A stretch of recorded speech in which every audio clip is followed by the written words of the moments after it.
भारतीय सिनेमा की दुनिया में कुछ नाम ऐसे हैं जो सिर्फ स्टार नहीं बल्कि अभिनय की पाठशाला हैं और इन चुनिंदा नामों में सबसे ऊपर आती हैं शबाना आज़मी, पैरेलल सिनेमा की क्वीन जिनकी नज़रों की गहराई, चेहरे की मासूमियत और अभिनय की सच्चाई ने लाखों दिलों को छुआ है। शबाना आज़मी ने अपने दमदार अभिनय से 5 बार नेशनल फिल्म अवार्ड जीते हैं और आज हम आपको लेकर चलेंगे उनकी 5 बेहतरीन फिल्मों की यात्रा पर, जहां हर किरदार एक एहसास है, हर कहानी एक तजुर्बा है। नमस्कार साथियों, आप देख रहे हैं SB films and media.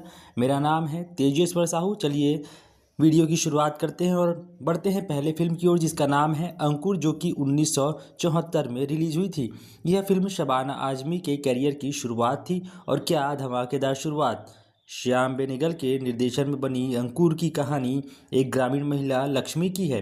Lakshmi और उसका पति खेतों में मजदूरी करते हैं, लेकिन जमींदार का बेटा उनसे अनुचित मांग करता है। गरीबी, अन्याय और इंसानी रिश्तों के बीच फंसी लक्ष्मी का संघर्ष आपको अंदर तक हिला देता है। इस फिल्म में शबाना ने बिना ज़्यादा डायलॉग्स के ही आंखों से दर्द, बेबसी और हिम्मत बयां की। यही वजह है कि उन्हें अपने पहले ही रोल के लिए पहला नेशनल अवार्ड मिला।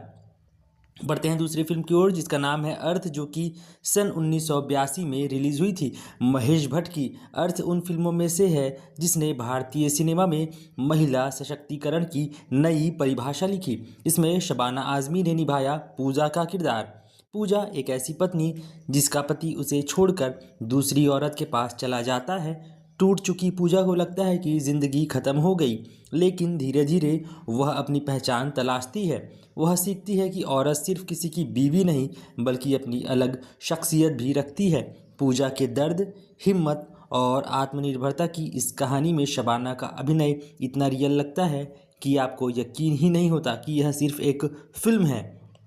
साथियों, बढ़ते हैं अगली फिल्म की ओर, जिसका नाम है खंडहर, जो कि सन 1984 में रिलीज हुई थी। मृणाल सेन की खंडहर एक शांत लेकिन बेहद गहरी फिल्म है। शबाना आज़मी इसमें जामिनी का रोल निभाती है, एक ऐसी लड़की जो अपने पुराने खंडहर हो चुके घर में रहती है, बीमार माँ की देखभाल करती है और अपनी अधूरी मोहब्बत की यादों में खोई रहती है।